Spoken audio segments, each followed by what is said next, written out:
Shalom Bapak Ibu Saudara yang dikasihi oleh Tuhan Yesus.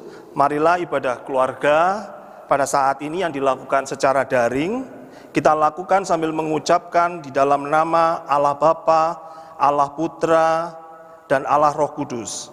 Kiranya kasih karunia dan damai sejahtera dari Allah Bapa dan Tuhan Yesus Kristus ada pada kita semua. Amin. Mari kita sambut votum dan salam dengan menyanyikan Kidung Jemaat 144A bait yang pertama.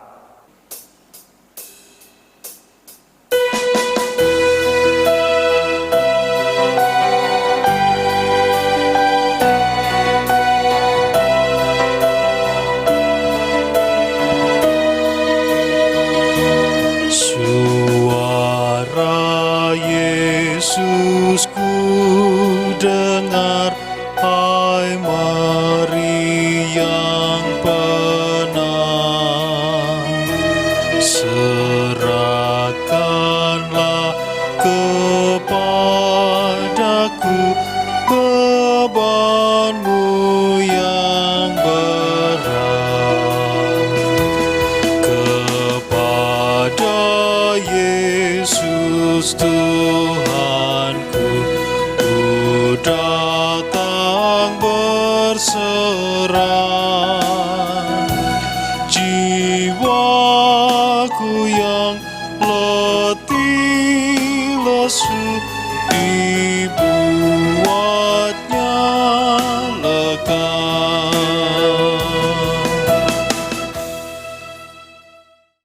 Mari kita masuk di dalam pelayanan firman Tuhan, dan sebelum kita masuk di dalam firman Tuhan, mari kita berdoa.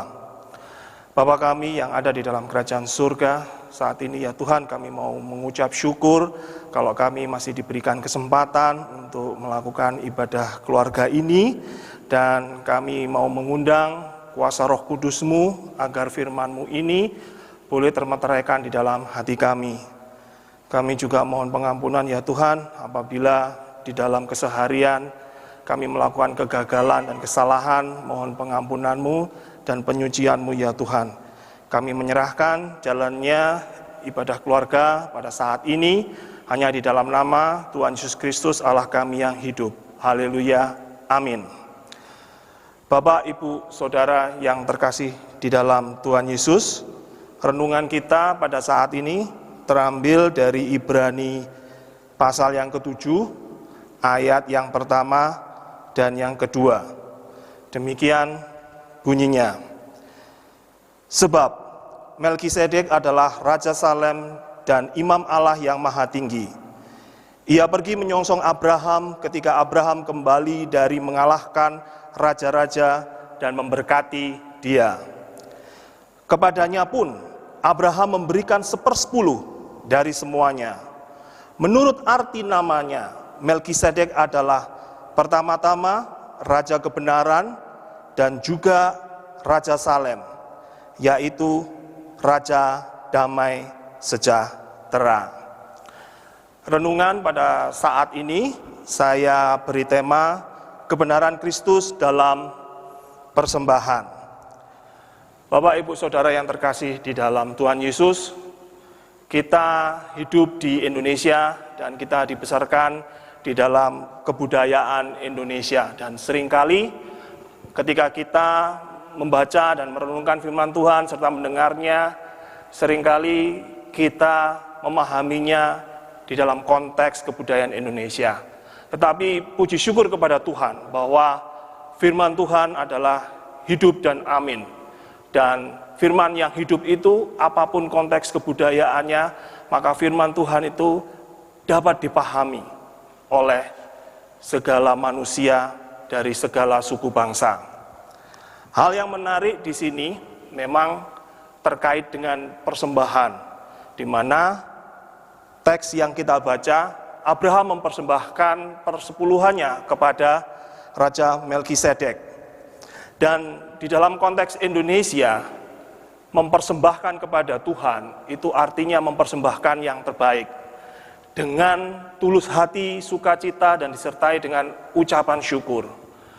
Berbeda dengan apabila kita memberi sedekah, karena biasanya memberi sedekah itu adalah memberi kepada orang yang relatif kurang mampu dibandingkan kita. Dan memberi sedekah di dalam artian kita memberi dengan seikhlas kita, dengan semampu kita, dengan apa yang ada di dalam diri kita. Tetapi tahukah Bapak Ibu Saudara yang terkasih di dalam Tuhan, kata sedekah sendiri itu sebenarnya berasal dari kata Ibrani, yaitu sedekah. Dan kadang kata ini itu diserap di dalam bahasa Arab yang berarti sodako. Dan bahasa Indonesia kita kenal dalam arti kata sedekah. Nah, kalau di dalam konteks orang-orang Yahudi, apa yang dinamakan sedekah, itu memang termasuk memberi secara finansial atau uang. Walaupun sebenarnya tidak selalu di dalam bentuk uang. Bisa setiap jenis atau segala macam perbuatan. Dan perbuatan ini itu dikategorikan sebagai perbuatan kebenaran. Seperti teks yang kita baca dari Ibrani 7 ayat 1 dan 2 ini. Arti kata dari Raja Melkisedek terdiri dari dua kata, yaitu Melki yang berasal dari kata melek, yaitu raja, dan sedek yang berasal dari kata juga sedekah. Jadi artinya Raja Melkisedek adalah raja kebenaran. Dan kebenaran di dalam konteks sedekah dalam bangsa Yahudi itu sangat penting sekali. Sehingga setiap perbuatan kebenaran yang tergolong sedekah ini bisa menolong mereka untuk mendapat keselamatannya. Dan mungkin ada salah satu ayat yang cukup baik menggambarkan hal ini dari Amsal 10 ayat yang kedua, yang akan saya bacakan bunyinya. Harta benda yang diperoleh dengan kefasikan tidak berguna, tetapi kebenaran menyelamatkan orang dari maut. Kata kebenaran di sini itu adalah kata sedekah dari bahasa Ibrani. Dan bahasa sedekah ini itu sama dengan arti kata bahasa Yunani dekausune, yang artinya adalah kebenaran.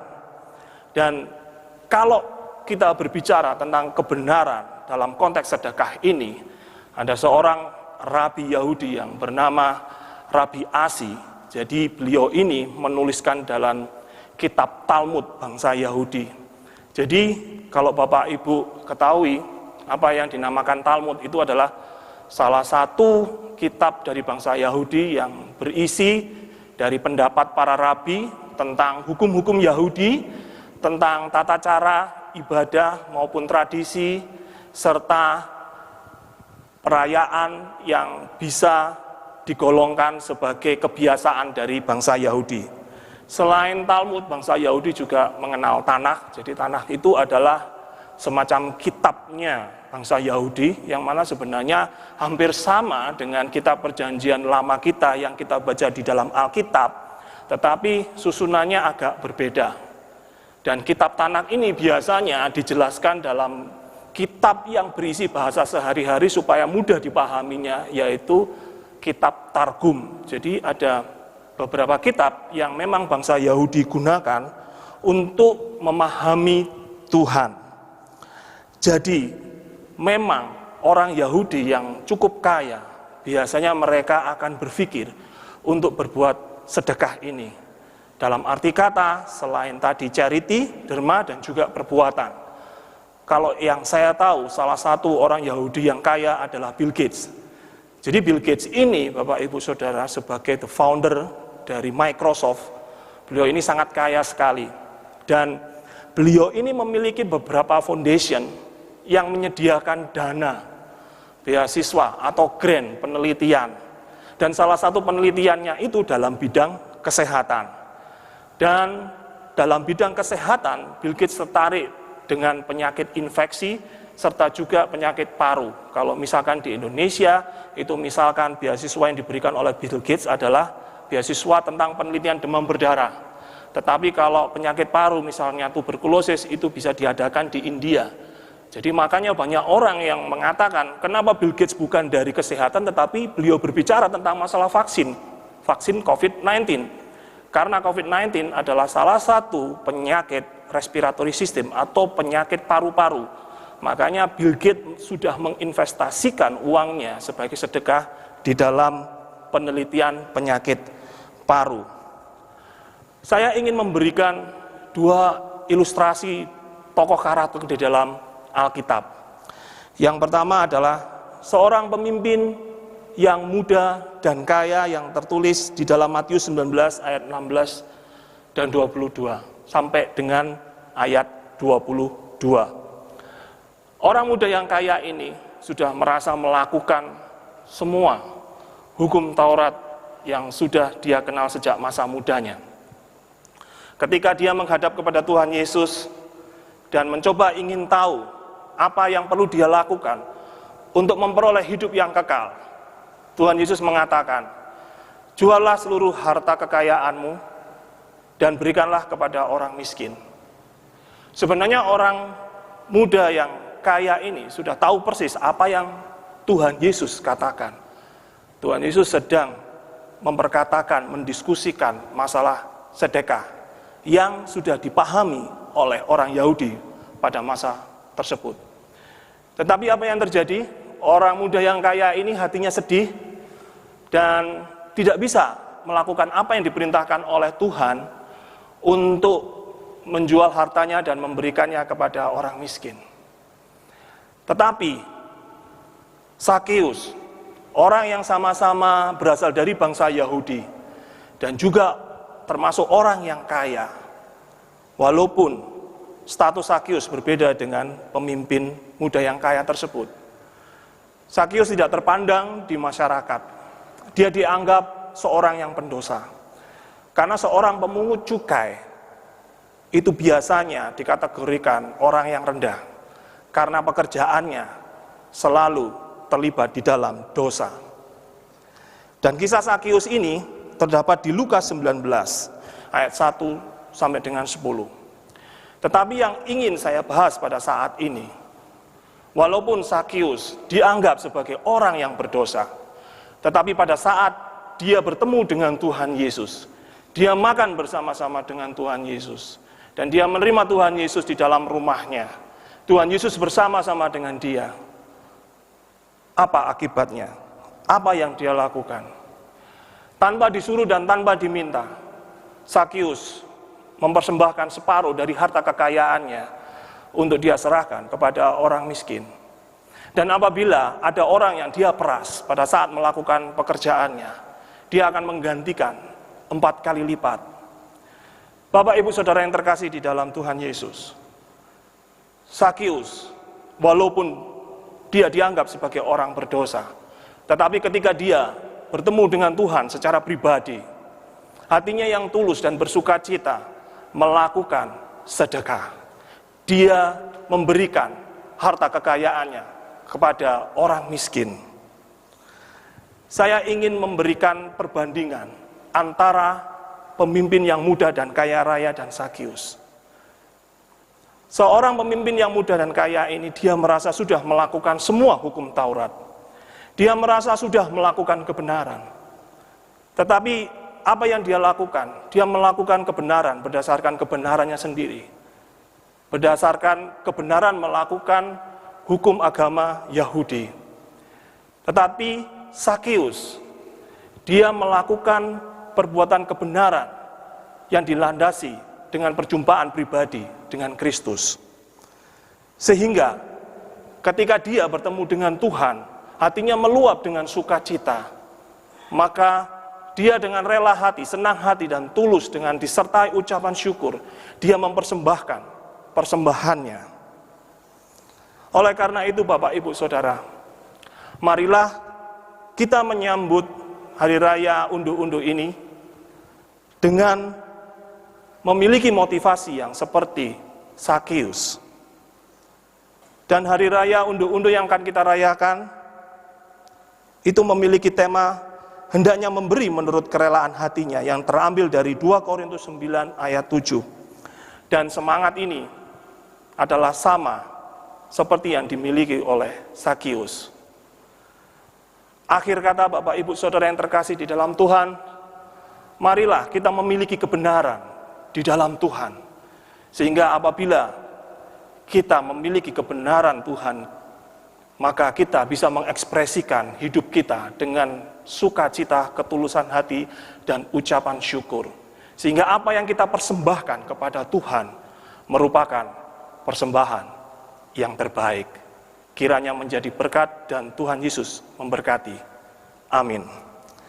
Mari kita sambut renungan kita dengan melakukan persembahan, dan kita iringi persembahan ini dengan menyanyikan lagu dari Kidung Jemaat nomor 302 bait 1 dan 3.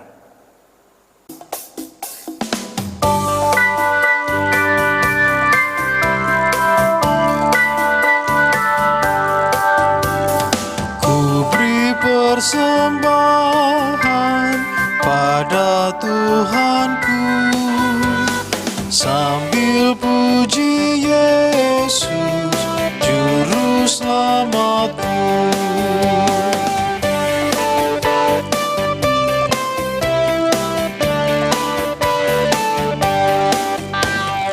Mari kawan-kawan, rela hatilah, bawa persembahan, datanglah segera.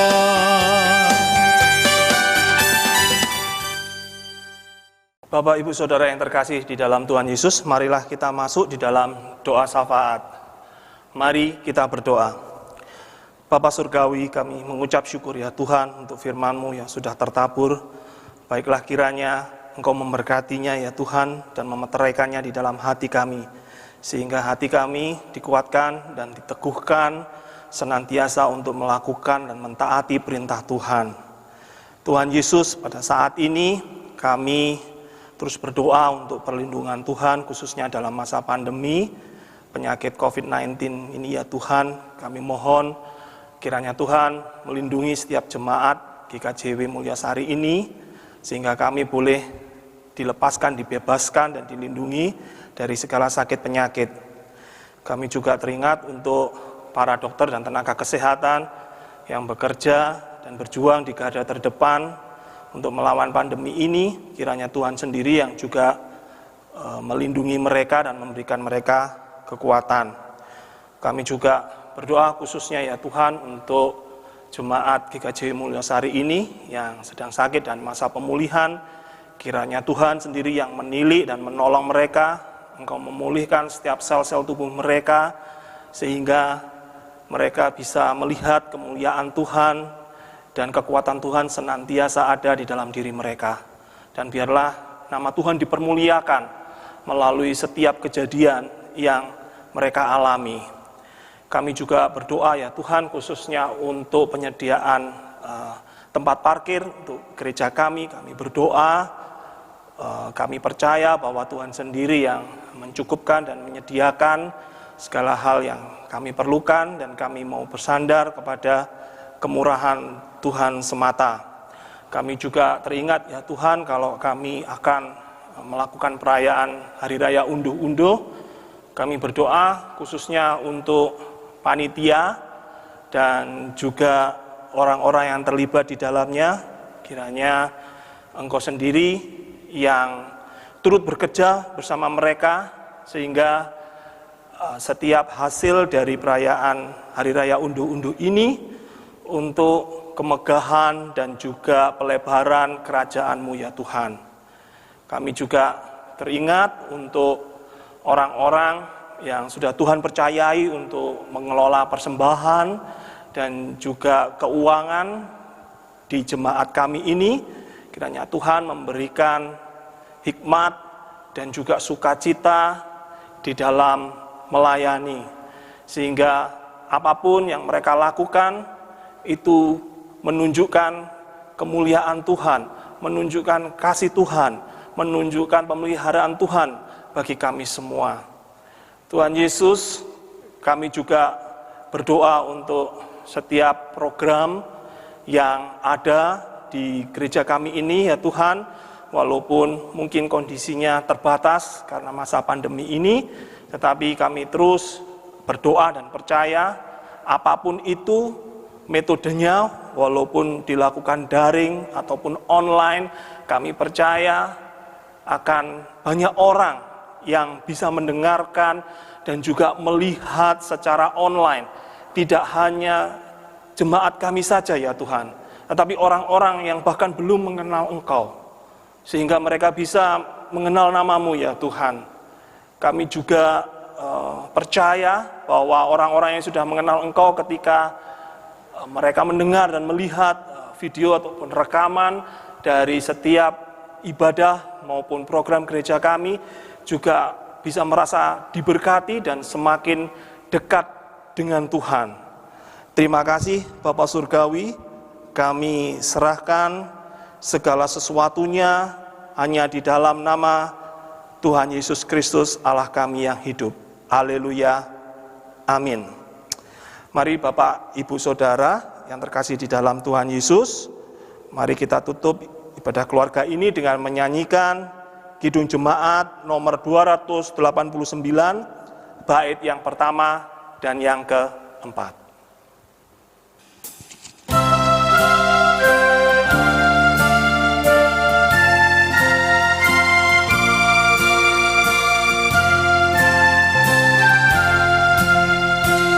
Tuhan pencipta semesta, Kaulah yang maha mulia, sungguh besar karunia yang Kau beri.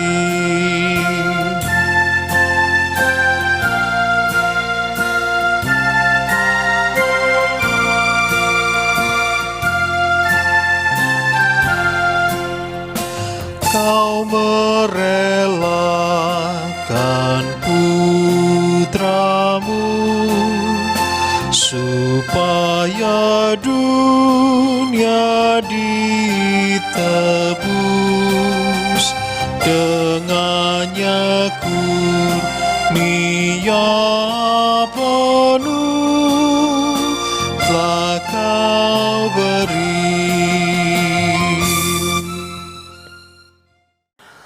Mari kita bersama-sama untuk memohon berkat dari Tuhan. Kasih karunia dan damai sejahtera yang berasal dari Allah Bapa, Tuhan Yesus Kristus, dan persekutuan Roh Kudus, kiranya senantiasa menyertai dan memberkati hidup dan kehidupan kita masing-masing saat ini sampai selama-lamanya. Amin.